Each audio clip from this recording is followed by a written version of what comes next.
Oh my goodness. I swear technology is going to be the death of us, man.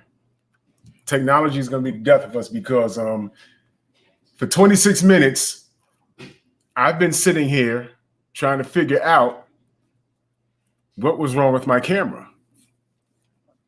Hello, family. Miss Boxing. Mike Biggs was good. Pugilism and politics was good. I am very, very, very, very, very late, and I don't do CP time. I'm very annoyed at this.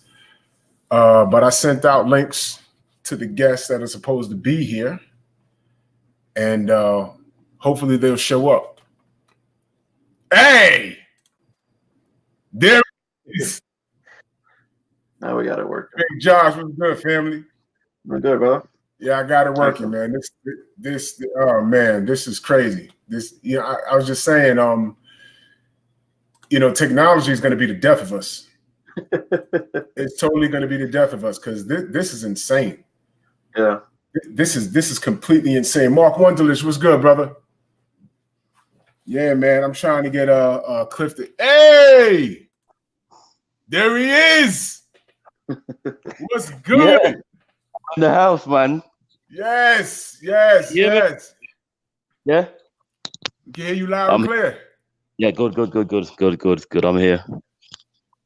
Josh, this is Clifton. How you doing, brother? All right. Yeah, how you doing? Fine. Yes. Thank you guys, man. Thank you guys for showing up, man. I really, really, really appreciate it. I'm supposed to be. I'm waiting on my brother Corey. He might be busy, but I'm late and I don't do CP time. I'm trying to get this thing done, and my camera wasn't working, and shit just went crazy. So I guess we just gonna jump right into it, man. Thank you guys for showing up. My pleasure. And I'm gonna go around. I'm gonna start with you, Josh, since you're in the middle, and just introduce you to the family. They're coming in, and we're gonna discuss how to build mass. I tell everyone I'm not a pro. You know what I'm saying? So, but I fucks with the pros.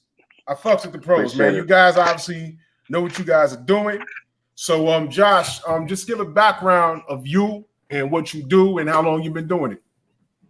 No problem. So right now, I'm currently master trainer at Export Fitness in Bronx and Bay Plaza. I've been doing personal training on and off for about 10 years now. The reason I say on and off, because usually once I start off as a personal trainer, I usually just go into management. But I'm completely done with that aspect. I just love doing what I do, which is helping people grow, meet their goals, and just live better, healthier lifestyles. I was late when it came to the training game. Didn't have access to gym probably to my early 20s. Actually, during my first job, worked at Planet Fitness. A lot of people, joke on it or rag on Planet Fitness, but it did great for me. And I think it's great for like the price and whatnot. But that's where I started from, and now here I'm at again, getting ready for competitions. Have competed like in things like in powerlifting, whatnot, and I will talk more about that later if it comes up. Awesome, brother. Cliff, what's good, bro? I'm here. Yeah, man. What time is it over there? It's later than I anticipated. It's at half 12 after midnight. Oh wow. Yeah, but it's all good. Family. He's in the UK, y'all. He's in the UK. So yeah, man. Give us your background, man. How long you been doing it? What's your drive? What's up? Talk to us. What's up? Yeah, I've been doing it from school days, really. My take on it is a bit different. Do you know what I mean? Everyone else will just kind of give you the glamorized bits of it, and mine's probably a little bit more raw. So I started from school, but I started proper lifting about 2013, I would say. I've always been into bodybuilding, because bodybuilding is just any sport, really. Do you know what I mean? That's bodybuilding. But competitive side, like to professional, because you've seen my transition. So competitive bodybuilding, started that 2013. I used to always been into sports, so I started lifting back from school and developed that, but didn't develop it quite like I'm doing now. This is another level, and then I stepped it up again and into pro again. That's another level. So I'll develop more and more as a pro. Started amateur bodybuilding 2013. My first show was with MPA. That was a qualifier. Lost that one, came fifth. Didn't know what I was doing. Thought I looked good. You know, that type of psychology. Then I went on to do another show, another qualifier. Qualified then, got the bug. Went to my finals, the finals then. Smashed the finals, came in really condition, all about condition. And then here's your man coming now. Yeah, Then there you go. yeah, then after that, I just kept on competing till now, where I do personal training. Started doing that because I was competing, and then I do online training as well and developed that. Just became pro 2018, so this is my first pro year. I've done my pro debut. You probably witnessed it on Facebook. Yeah. So I've just done that, and then next year I'm taking next year off to kind of like build and grow again to kind of represent myself better against the big guys. What's your weight right now? My weight now, it's fluctuated. So because you know I'm a beast at eating. So you know, so I'm coming from. You guys probably don't even. You know, this is not going to surprise you, but I'm coming from about 79. Still looking big on stage, but really light. 79. So I'm now about 90, 97 kg. Don't know what that is, but that's what my weight is at the moment. Don't get me lying. I don't know what that is in pounds. Wow. Do some calculations, but that's it. I don't shy away from fat. I don't shy away from food. But that's 13. Yeah. Yeah, 13? Yeah, 213 pounds, yeah. 213. Yeah. Jeez, I'm about this morning I was 218. 218. I want to get back up to 230, but that's all legs. Josh, you already know. You already know. Corey, what's good, brother? And what's happening, fellas? Yeah, I was having a lot of technical difficulties. Yeah, my bad. But we got it together. We got it together. Yes, sir. So, how does like a bodybuilder's diet work as it pertains to what you guys do on stage? Josh. Say that one more time for me, I'm sorry. How does like a bodybuilder's diet work, like on stage? So for me, what do you mean like on stage? Like you mean when you're coming down, getting ready for preparation to get on stage, or in terms of getting size for the stage? Yeah, like let's say you have a show in January. Yep. And you're in November right now. What do you do to prep for that show? Well, hopefully I'm already from where I'm at right now. I probably should already be prepping.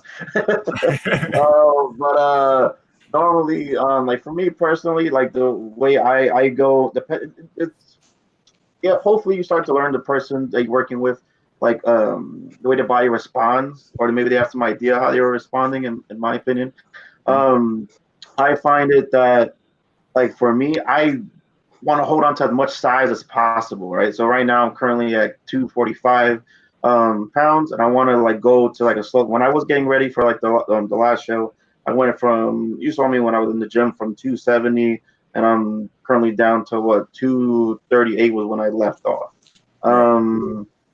That was just because, again, prepping for my first bodybuilding show.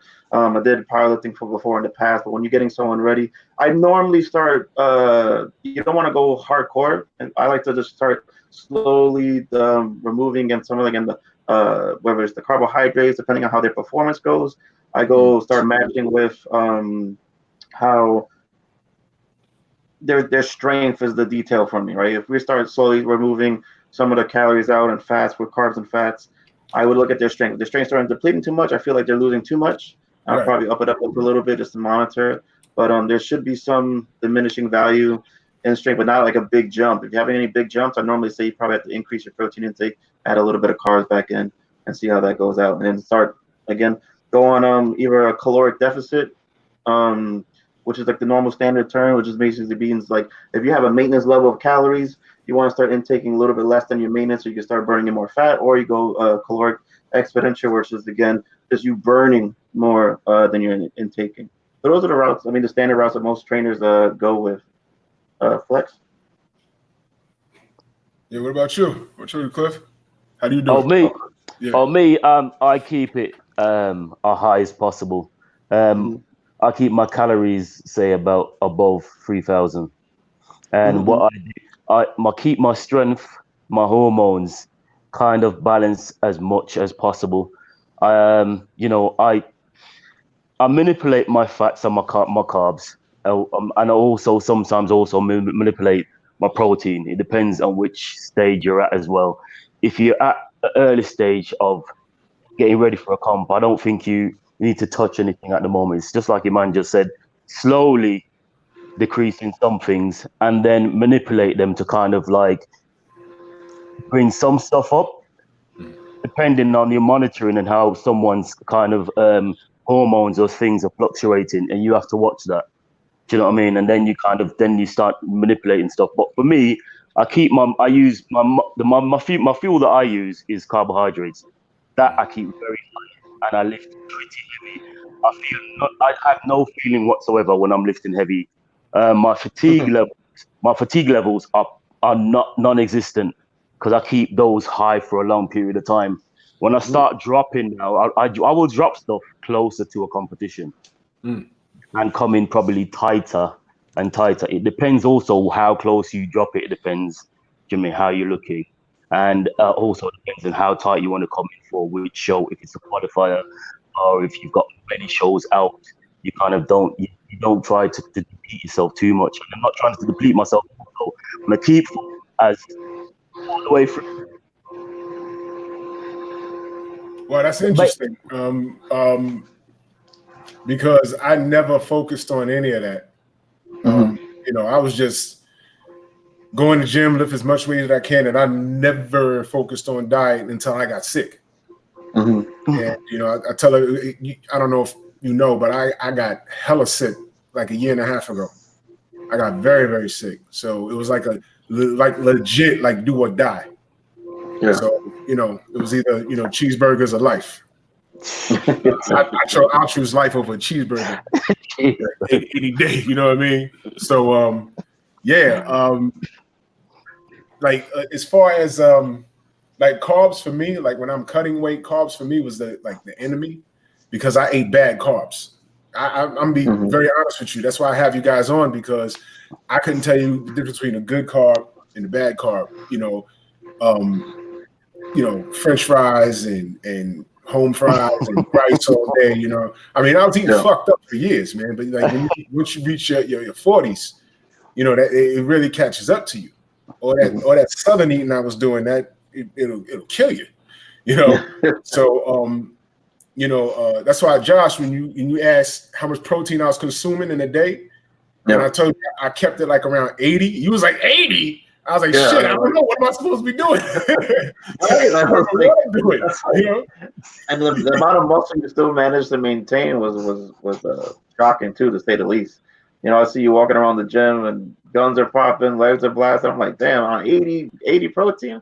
Like I was like, bro, you need to tell me what you do. A lot of that is muscle memory, man. You know, in high school, you know, you're wrestling in high school, you're boxing, and a lot of that stuff. And then, you know, life takes over. You're not as athletic. So a lot of this, like my physique, that's just muscle memory. I'm just snapping back to what I used to be in the early 90s, you know. But I couldn't tell you how to prep for a show. I couldn't tell you any of that, man. I couldn't tell you any of that. I don't know how any of that works. So a person, what would be a good amount of protein to consume if you're trying to gain mass? If you're trying to get, you're going for that one? No, go. All right, if you're trying to gain mass, I think for a lot of different people take do the process differently. I think some people would go for 40-40, and 20 fat, 40 protein, etc.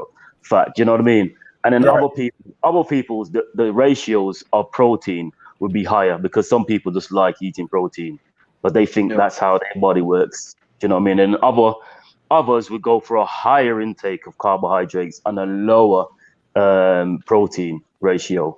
Right. And it would be the same. It would be the same for so like for dieting as well, because they think carbs. Some people think that carbs will increase your thresholds of fats, but it might not be the case. You might just burn through it. Where other people think it's a protein that builds your fat up too much of it. Do you know what I mean? Right. But my intake, if I was gonna build, it would be say pro. Again, I don't know your your weight scales over there, but it'd be about 1.5 grams to every kilo body weight for building, that is. And again, yeah, for building, but it also depends as well how much days you're exercising, to what level are you just building, are you building for a competition, you work out probably extremely, then you can increase your protein if you're really that high level in competing and working out, then you increase your protein. Yeah, I completely agree with Cliff. Like normally, again, usually the standard, a lot of the studies show that you're going anywhere between like 1.5 to even 2 times pound per lean body mass that you have on your frame. So again, if you're looking for like a goal, if you have a goal weight in mind, like if you're going for competition, normally you have an idea for what weight class you're trying to come in as lean in for. Um, I would normally take in those factors, start adding them into your diet, and start getting you in there for that preparation.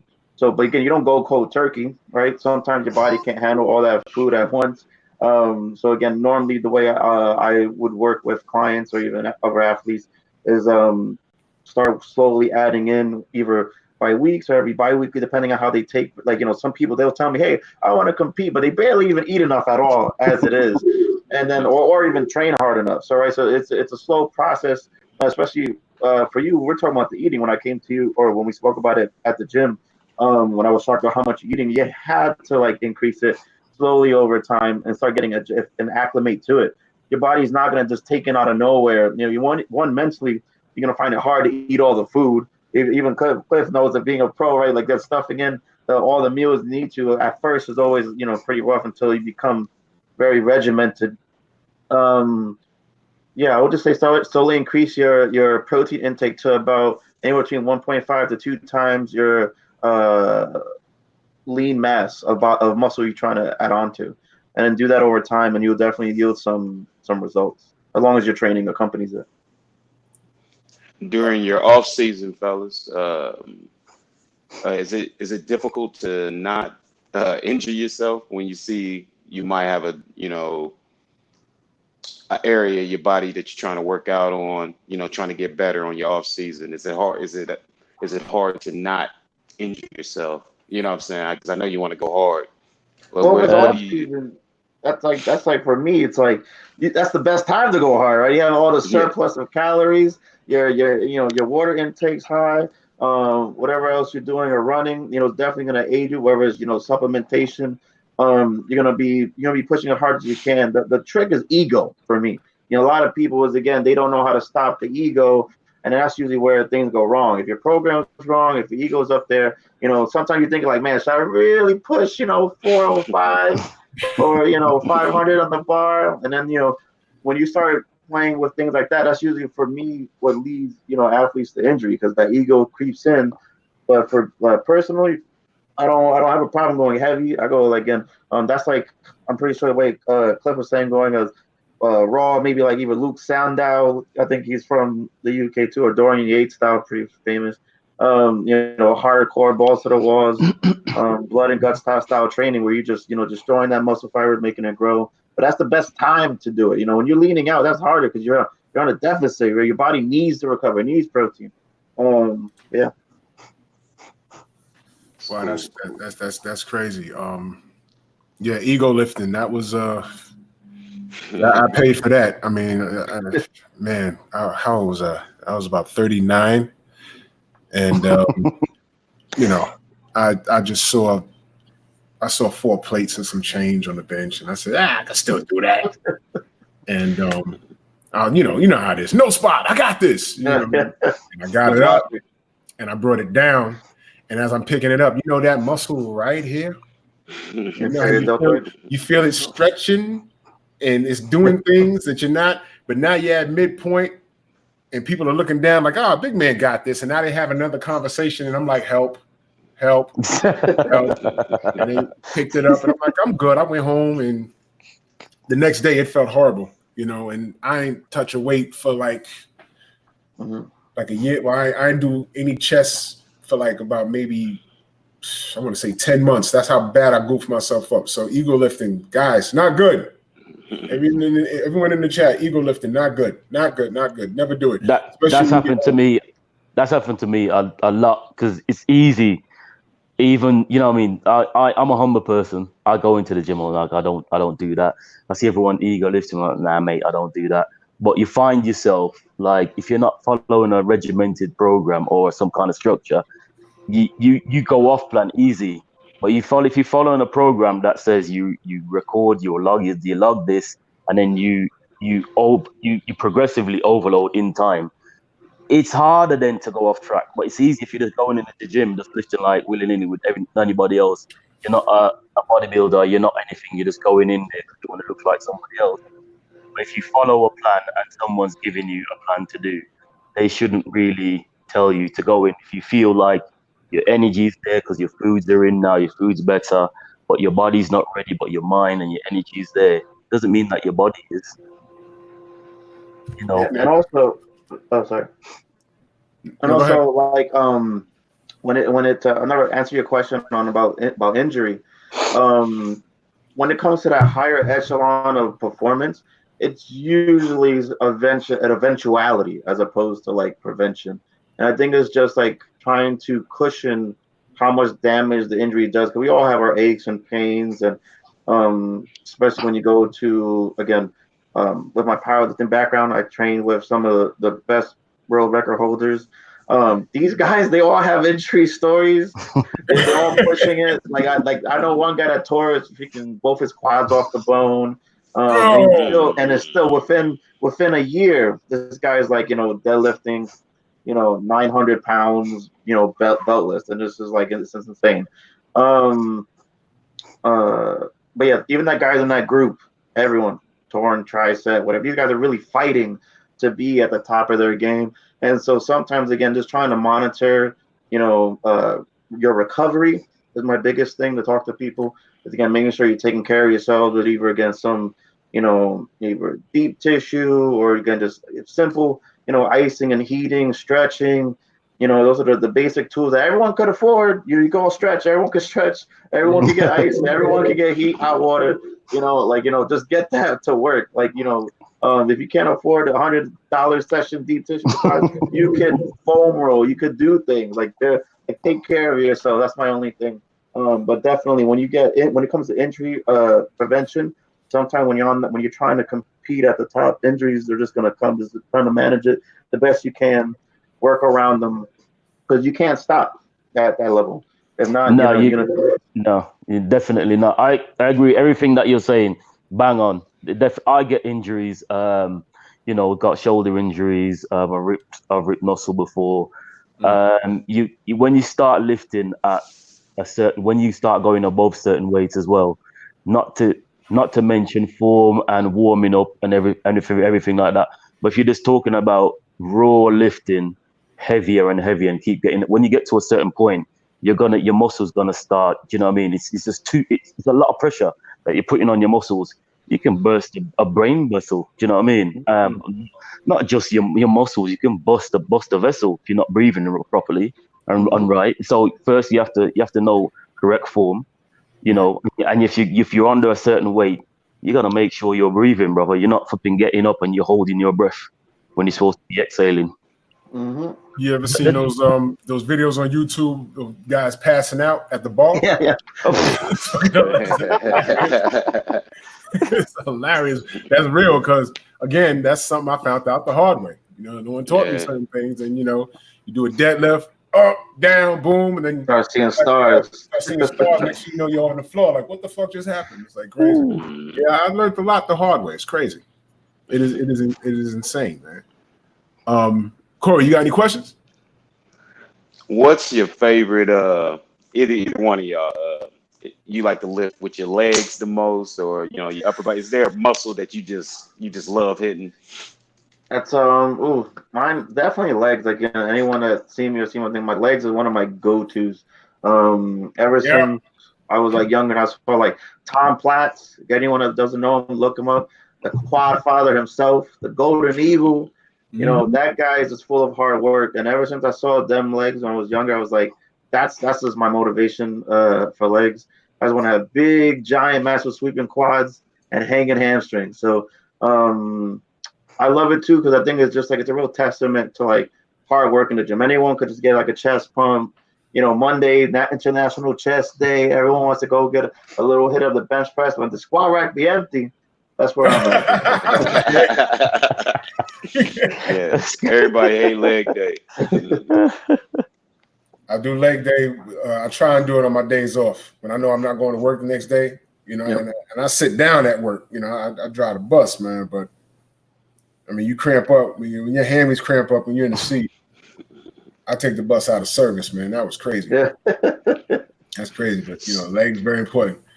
Hey, speaking of legs, fellas, I mean, I don't particularly have the issue like some guys, but any tips on like a lot of guys can't get their calves right?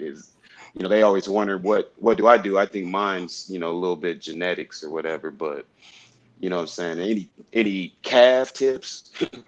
Oh, definitely. Everybody says that. I think people think a lot of things until you go past a certain point. Then you look back and thinking, nah, do you know what I mean? Why was I thinking that? I think like everybody else. It's like you pick up what everybody else is. If it's a disease, you're going to catch it. Do you know what I mean? But you can develop your calves. It doesn't matter if there's some genetics in it. When your calves don't flare out like some people do, you're going to have shape differences anyway. Don't mean that you can't develop your calves. Do you know what I mean? And if you got small calves and you haven't got the year to develop it now, then why not dig into them suckers and make them deep as possible? Mm-hmm. Give them more shape and more definition. Do you know what I mean? And then you start building them. It builds like any other muscle, really, and you can train it like any other muscle. So I agree. Like, go ahead. Well, train it. You can even train it every day. Do you know what I mean? And then ease off. There's different methods. And if you're just developing your calves, I wouldn't go straight in to start banging out higher level Phil Heath type training. You don't need to at this moment in time. Yeah, I definitely agree with Cliff on the point that a lot of people fail to realize. Again, we have varying degrees of genetics to play into, but that doesn't mean you've met your maximum effort in your calves. Like a lot of people, again, they don't beat it up like anything else. They don't either want to, or they actually haven't maybe even tried or don't know how to.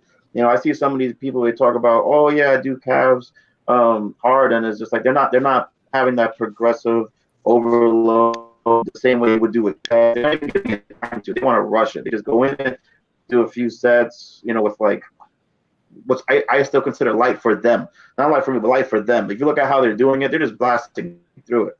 I just like Cliff said, I treat it just like any other muscle. You give a muscle stimulus, no matter what, the rules apply, it will grow. As long as your recovery or your sleep and your foods are there, a muscle given the right amount of stimulus will grow. And it may not be, again, genetically may not be massive, but you can still make stronger, better, more defined, more cut calves if that's what you have. You just have to try to do it. Got you. Yeah.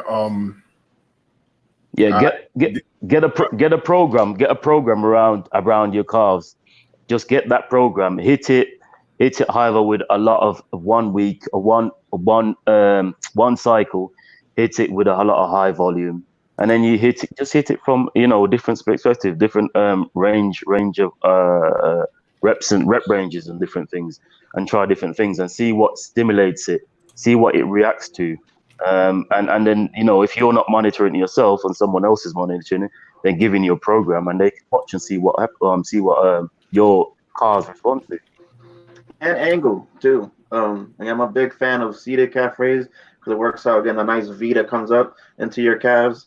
Also again different varying angles. Like some people naturally walk. That length for your calves as well, isn't it? Yeah, the length and the middle, the two edges. Yep.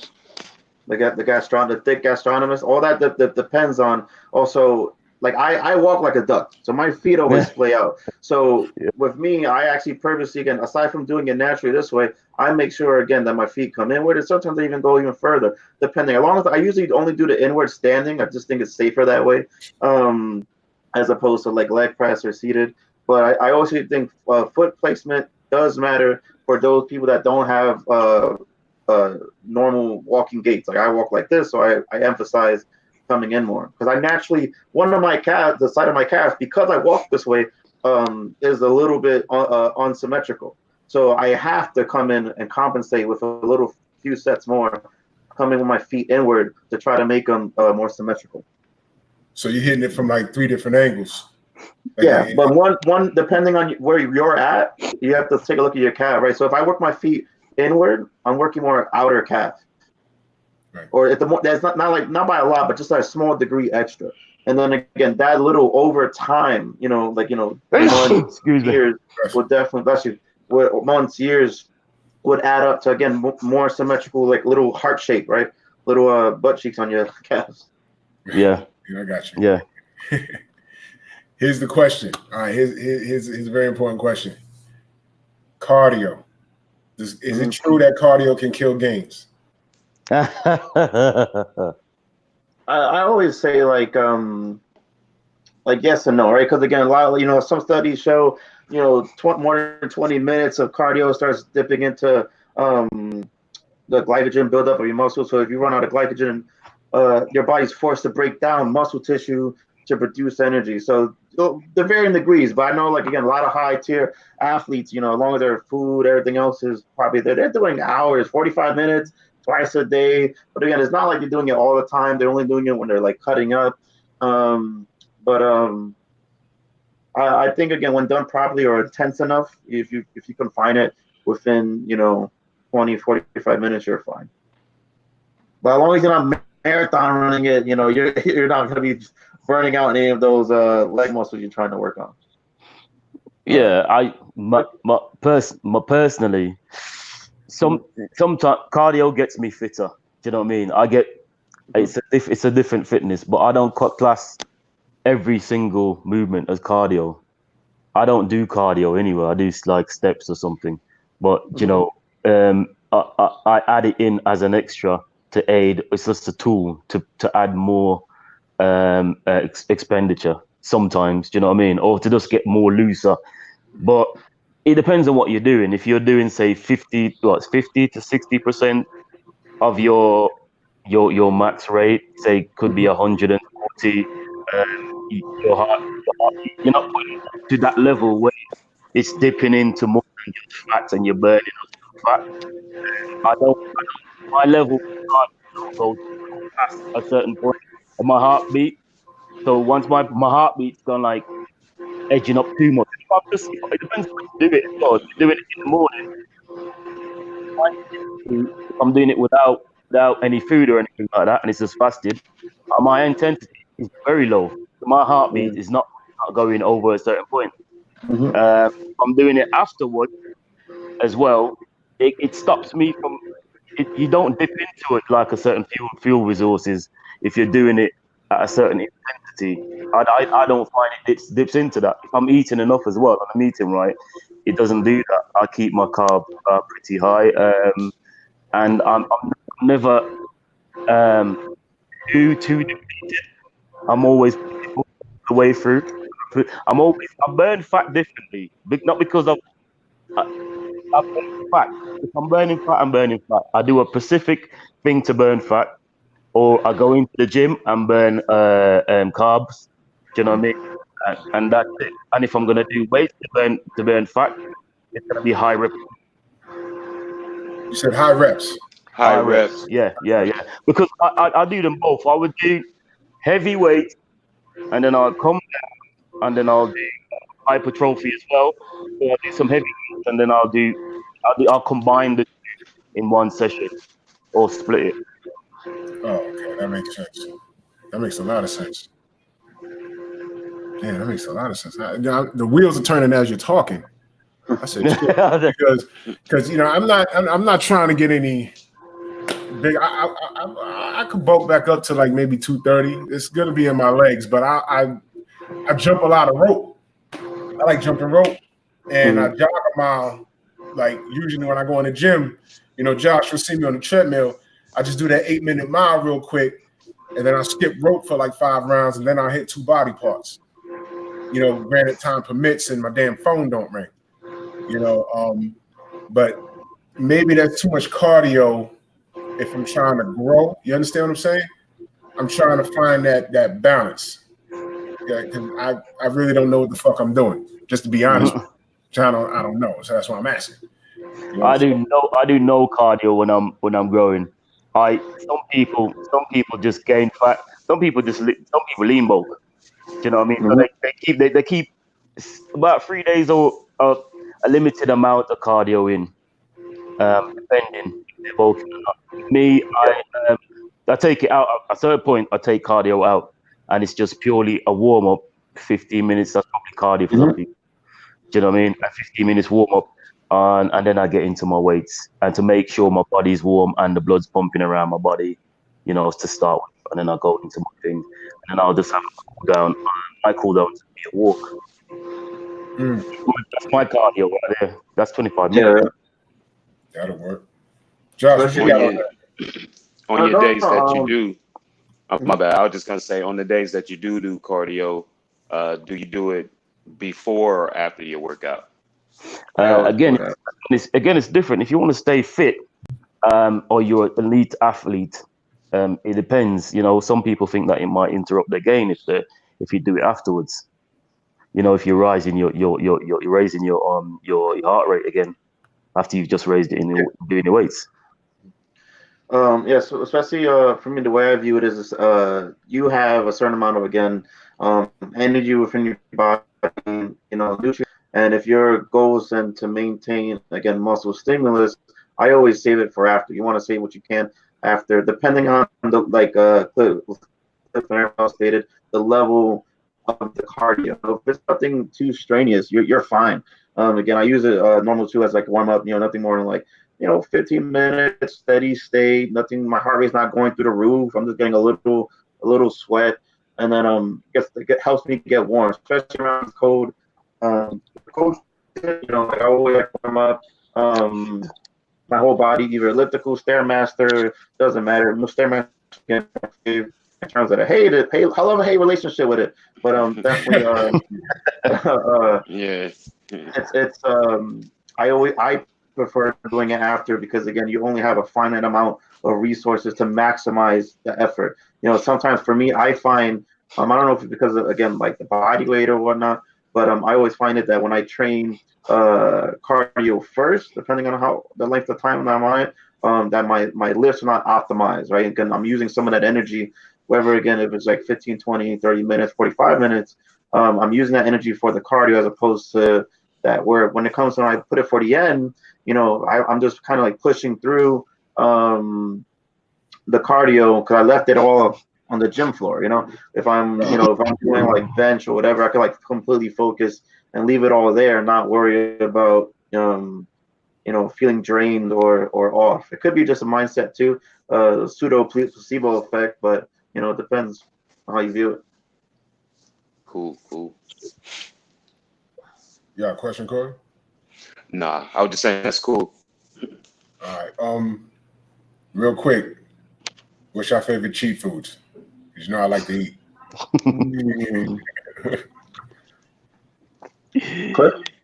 Yeah, mine is oxtail, rice and peas, I knew he was chorizo. gonna say. That's a good one. I knew it. Yeah, oxtail. Woo! Yeah. Ooh-wee. So Oxtail. surprisingly for me, it's like it sounds silly, but like I normally keep steak a lot in my diet. I'm just a big fan of steak, and the only thing that probably is a cheat is like the sides. You know, like maybe get like a heaping amount of like mashed potatoes or something else. But just give me a fat steak. I can have that on preparation or off. To me, that's my go-to. But if anything, a cheat, I'll probably go with like nothing with like a burger and fries, like a nice fat burger. But even then, I guess I'm not keen on fries, but just red meat. Pass me red meat, no matter what way, shape, or form. I'm about it. Yeah, that's man, and man, red meat and pork smells so good. I just don't eat it. You know what I'm saying? But yeah, I mean, why? That's one of God's tricks, man. I mean, why do you do that? Why? You can't tell me bacon don't smell good. You know what I mean? My wife eat it, but I get out of bed, I be smelling biscuits and bacon. I just go I'd be like, yo, really? Come on, I get dressed and just right to export. I gotta get the hell out of there, man. It's just crazy, man. Oh my god.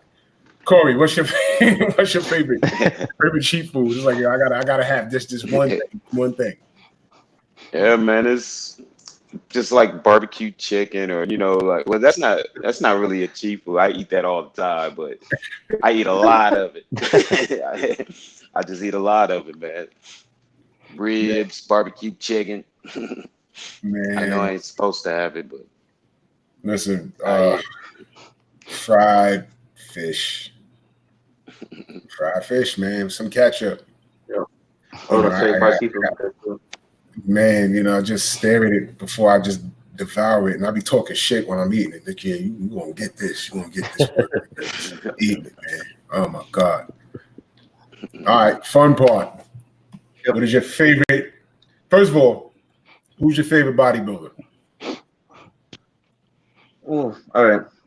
Aside from the Tom Plasta I mentioned, I'm a big fan of Ronnie the King Coleman. Big fan of just the work ethic. Big fan of his training style. Modern right now, I'd probably say I'm a big fan of Raleigh Winkler. His size is just insane. For his height, it's just his most muscular poses are almost not beaten by anybody on that stage. And probably Cedric McMillan right now because of his classic shape. Yeah, Ced is official, man. That guy. Yeah, man. Me personally, I mean, I've been watching Flex Roden. I know it's kind of like taboo to say his name because of what he's going through. Yeah, but that guy's symmetry is like ridiculous, man. That guy symmetry is ridiculous, man. It's insane. My favorite bodybuilder of all time, actually, is Paul Dillette. Oh, nice. Yeah, that guy's. I can see that. Yeah. I can even see comparison with you. I can see that. Yeah, because he was tall, and he's a monster. He was a monster, but the downside for him is that he really couldn't pose as well as everybody else. Mm-hmm. That's but the guy was a freak, man. And when he came in shape, man, it was crazy. It was crazy. What was he, about 5'10", almost 6 feet? 6 feet, about 6 feet tall. Yeah, he's pretty damn tall. I think it was like maybe like 5'10" or 11 or something like that. I used to look at them in magazines and be like, yeah, I want to get that big. But I can't get to the gym 3 times in a day. It was impossible. Cliff, what about you? Oh, me, modern bodybuilders, I'd say Kai Green. Oh yeah, I just saw him in Brooklyn. Yeah, Kai Green. He's a good dude. Definitely. It's one of them things. Some bodybuilders, you see, his personality as well is quite good. I like his stage presentation. I quite like that in him. I like how he takes the stage. I've always looked on people like Flex Wheeler, and when there's someone after people like that and they can present themselves pretty well. He dedicates himself as well pretty hard at posing. And yeah, even if he knows the thing, he goes and he does it over and over and over again. I quite like that in him. There's different things about his character, but I like his muscles as well. He's freaky. Kai's quite freaky. His body parts are just like stacked on there. They can see every single muscle. His biceps, man, is ridiculous. His legs, same thing, insane. You know, for older classic bodybuilders, I'd say it goes back way back before it started becoming like a business and people could get paid or contract from it. Sergio, the Myth. Yeah. I don't know if you can see the screen. But my brother Scrapbook Boxing says Sergio Olivia. Yeah. That's right. Definitely. And another guy that you guys probably like as well is what's his name? The guy that shot his missus. Oh, wait a minute. Loved him, man. He was a like genetic freak. Brain fart right now. I know who you're talking about. I know. Shot his wife. Yeah. Oh man. What's his name again? It'll come to me. It'll come to me in a second. Damn. Never won an Olympic. He couldn't though. What's his name? Oh, well, anyway, he had a hell of a shape, man. He had a hell of a physique. He sure did, man. That was back in those days where it was more about symmetry rather than mass. Mass that who was like the first like massive monster, like the guy that says, all right, these guys are coming in over 300 pounds now and it's getting serious. The one that started, I think that everyone collectively says was Dorian Yates. Yates. Yeah, that was a little ridiculous. He kind of ushered in like this giant, like he had this thing where again, he always stated himself, he didn't want to just come in. He wanted to come in and have the judges drop their pencils and be like, what the, going on? He did it. He came in with this crazy size, and it was insane. And then people started again trying to push the envelope more and more. We look at big mass monsters. Again, you have Paul Dillette, Ronnie Coleman, Marcus Rule. He's one of my favorites. Oh my God. Where was his neck? I had like no neck. Yeah, exactly. Nothing there. Oh yeah, it was just like that was ridiculous, man. That's ridiculous. I saw Marcus Rule in oh shit, where the hell? I be forgetting where I see these people at. But he didn't look real. He didn't look real. In fact, I thought before I got like next to him, I thought it was somebody with like a suit on, like a fat suit or something. I said, look at this fucking guy. What the fuck is that? And I said, what the fuck? I said, oh, that's Marcus. And I was like, yo, nah, that's real. And the cats that I was with, they was like, yo, that's a real person. I said, look, he's a real dude. Look.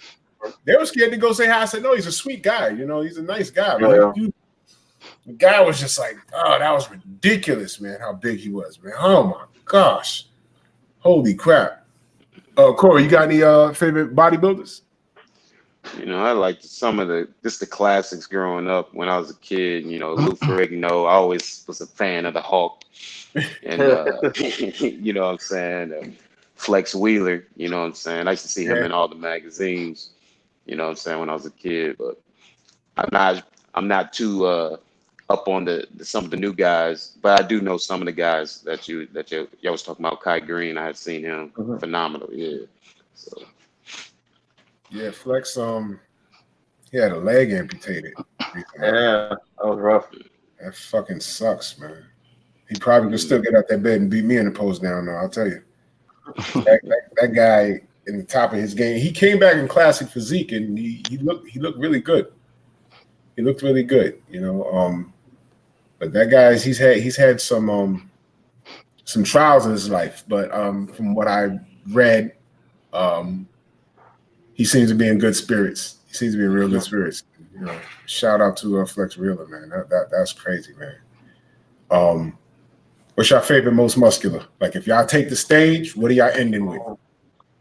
I love my personal favorite. You ever see like the way Flex Lewis, or for me, like when he has like the hands clasped over, displaying both the quad sweep and that. But you could never go if you have the sides and the traps. Nothing beats again the old school crap. Yeah. I always go. I love the hands. clasp Yeah, over. that's my favorite too. I just got to build up my damn quads. It's crazy. You see the whole package. Ooh. Crip, what's yours?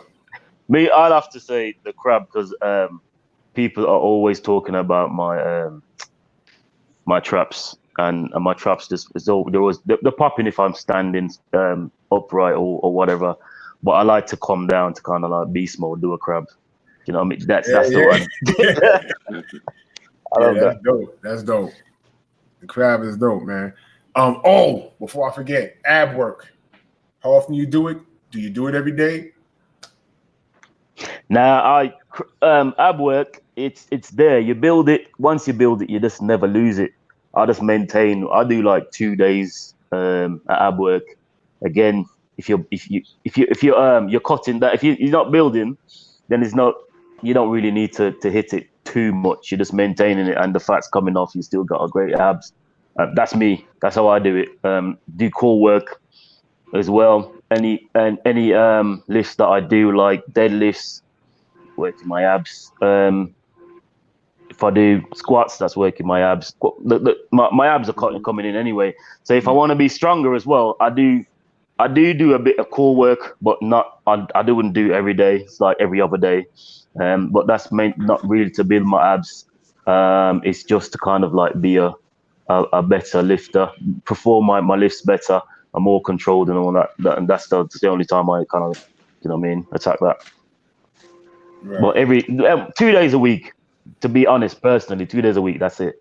Or probably sometimes none, and 1 day a week. Wow.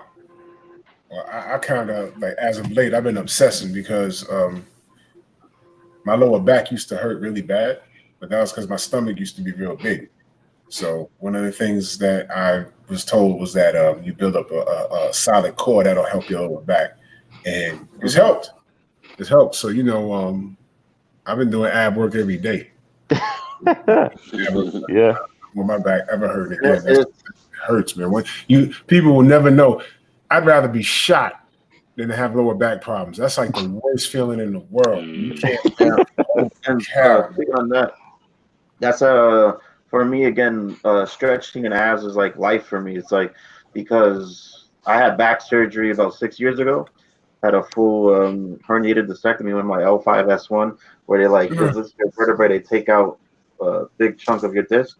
So I get like even now, like me just sitting like this for this long in the conversation, my lower back gets because I also did heavy squats today. But if I don't stretch, if I don't engage my core often, it starts to become murder. So anyone that I know with like lower back issues, you gotta strengthen that core. When I first started off, and because this is what people worry about is getting their midsection too thick for competition, which is a thing to be aware about. Because again, it's a multifaceted muscle, right? Not just that everyone sees. There's like several different again muscles going around, like transverse abdominals, obliques, such and such. So when you start slowly accumulating all this extra mass in the area, if you're going too heavy, in competition, there's a lot of like taboos. Right? Everyone's like, oh, don't go too heavy because you're gonna increase the thickness of your core. Just always keep that in mind for yourself. That's why again, like with Cliff, if he's being a pro where he's at, you don't have to you maintain it. But if you're looking to make them pop, in my opinion, you have to treat it like a muscle and give it that heavy stimulus. So I am a big fan of, at least in the beginning when you're starting on your bodybuilding journey, to develop really strong dense abdominals with weights. After you hit like a level where you're comfortable, you know where you're at, then all you have to do is maintain. Same thing with all the lifts too. Like if you're doing your movements correctly, you should be engaging your core. Whether it be deadlifts, squats, anything you're doing, you should be engaging your core. So again, over the days, if you keep having working 5 days a week, your core should be stimulated enough to maintain and not atrophy. Just this is not in the subject, right? But I just remembered the name of the bodybuilder, Bertil Fox. You guys might. Yeah. That's him. Yeah. That was unfortunate.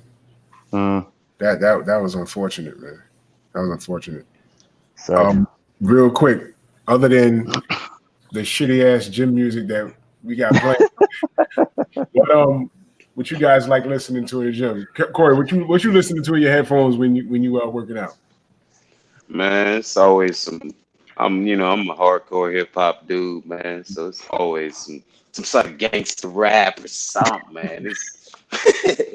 That's usually what it is, man. What Some I old listen to, Ice Cube, old some Ice. old, yeah, it could be some old Q. It just something, just What whatever I I'm listen feeling to that might day. surprise you guys, but I'm gonna let you go ahead. What I listen to might surprise you. Cliff, what you listen to? Me, it's the old school really. Again to do my heavy lifts. I find kind of just it gets to whatever gets to my emotions. Do you know what I mean? And stir up whatever. I'm still in control. Things like Tupac, NWA, Snoop back in the day, things like that. Things like that. I leave my opera stuff for when I get home. Do you know what I mean? I want to chill out. But if I don't want to say a heavyweight drop on my head, I don't do it in the gym. It's always hardcore beats that's like stirring up something in me to say yeah. Josh, what about you? For me, it ranges from either like rock to even like they don't get a lot of flack for this, but even like no lie, like Disney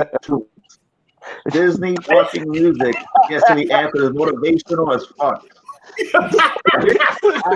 I got like the Moana soundtrack on my workout playlist just because that uplifts me.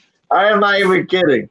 Like people get to say that. Other than that, it's either like heavy metal, uh, any again rap, rock, all of it. But then I don't. That's so. It's not always hardcore for me. Sometimes I have my tunes on and I'll be rocking out that and like anime. Anyone out there? Anime is one of my biggest inspirations for it. So having like Dragon Ball Z in the background, Right. Me, I go depending on it's either rock or alternative. But like when I'm jogging, if I'm not like when I'm on a treadmill, if I'm not listening to somebody's boxing live stream while I'm on a treadmill, I'm listening to when I'm jogging or like pretty much when I'm on a treadmill or I'm running outside, I listen to some hip hop. But like once I hit the gym, like when I start doing the calisthenics, I listen to Seven Dust. I listen to Mudvayne. You know what I mean? Yeah, man. I go hard, man. I go, I might throw some Metallica in there, System of a Down. You know what I'm saying? When I listen to might shock a few people. They be like, yo, you listen to that? I'm like, fuck yeah, why are you not listening to it? Why are you not? I'll be honest though, yeah. You know what? I would listen to rock if I was out there and I knew the different artists. I probably would have, because back in the day, Bon Jovi definitely, you know what I mean, Def Meth, all them. Rock is it's just another genre of another thing. You know what I mean? All the sounds still speak to me. So and it lifts my spirit just the same because music is music. But at the end of the day, if I'm not buying the albums, I'm not going to be putting it in my ear because there's nothing for me to listen to. It's just what I have on my playlist. To be honest with anybody, I haven't got any of that rock thing. And unless it's back in the day, I haven't got none of that in my music selection. That's the reason why I don't even listen to it. I just listen to what I have. Mm-hmm. I am pretty eclectic, though, when it comes to music taste. Oh, that's what's up, man. That's what's up. Corey, you got anything? No, man, this is an excellent conversation, man. I enjoyed you guys, man. Yeah, that's great, man. Well, LDBC, we got to discuss a little bit of boxing. So, yo, man, I know AJ's your guy, man. How you think he's going to do against Ruiz, man? Yeah, it's bad, man. It's bad. Sorry, no offense to anybody, but I just feel like AJ's had his day. It's potential. It's gone up there, and it's just been like one of them non-random things where the guy's he was being in the right place, right time. The right timing was when whoever was on the way out. Do you know what I mean? And he's landed the right punch, because when he won that heavyweight thing, this is just me being honest. I love AJ. Do you know what I mean? I do. The guy, I don't know him, but when he dropped, AJ's got a different kind of chin, and he does like funky little things. Do you know what I mean? Someone hits him and he goes down. Yeah. It's all natural, like you're in the playground, but it's not just professional boxing. Right. And he goes down and he comes back up, which is great. And I think, shit, AJ got up. How did he do that? Right, do you know right. And then he starts landing a few punches. You think that's not going to touch anybody. And something lands on the chin and someone goes down. You think, how the hell did he go down?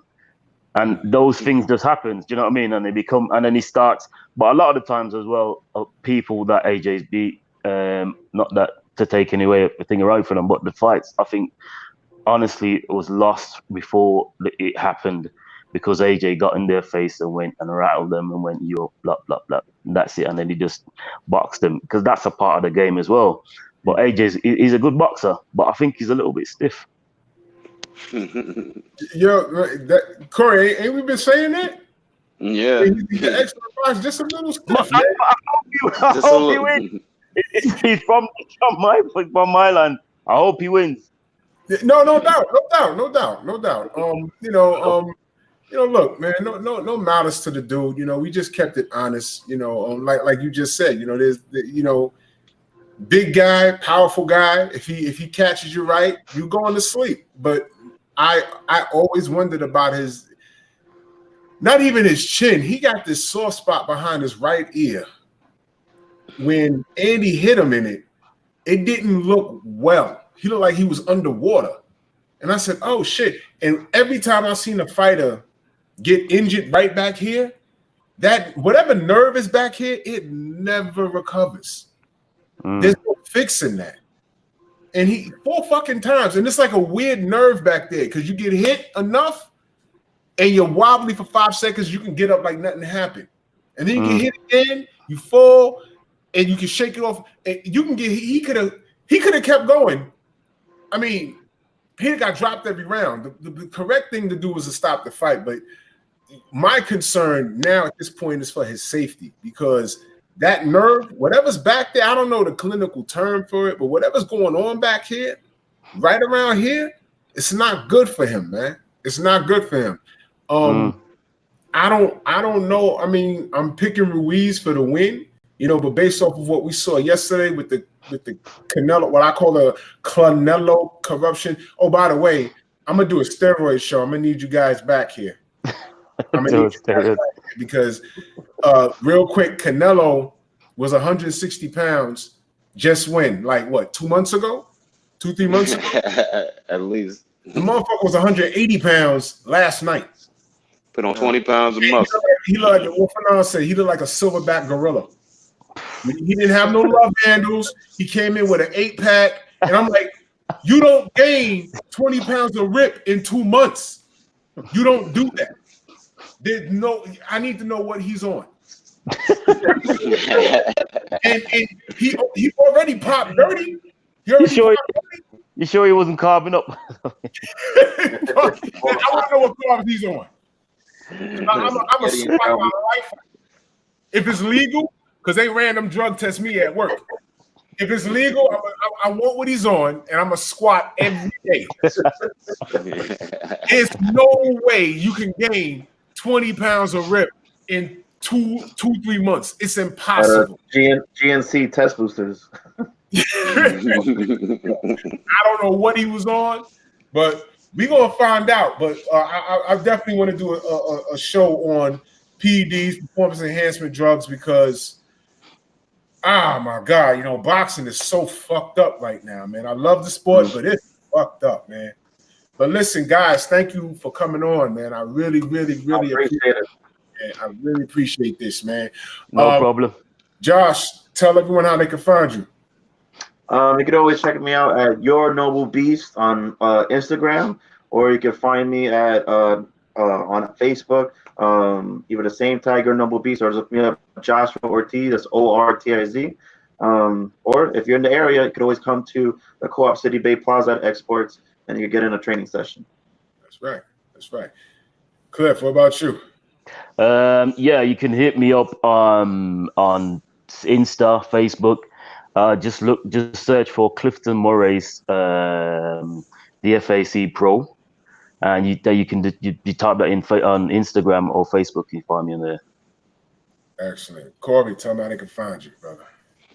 Yeah, y'all can find me on Instagram at New Fat Boy Fitness and on YouTube at New Fat Boy Fitness. Yes, sir. There it is, man. LDBC strong. Yeah, I'm gonna give y'all a flex right now. I'm gonna see. I'm trying to get on stage. There we go. Ah! Oh shit! I'm cramping. Oh, that cramp. I'm cramping. Oh God. See, I'm old, man. That's age, man. That's age, man. It's age. Yo, Josh, Hydrate, electrolytes. I might see if you there tomorrow morning. I might see you in the morning. I'm always there, brother. I'll see you there. Yo, Cliff, I'm definitely. Yo, thank you for being on. I'm gonna be in touch. No problem. Yeah, no problem, man. Yo, Corey, All right. I'm gonna holler at you. Yes, sir. LDBC strong family. Everybody move. Peace. Have a good one. Later.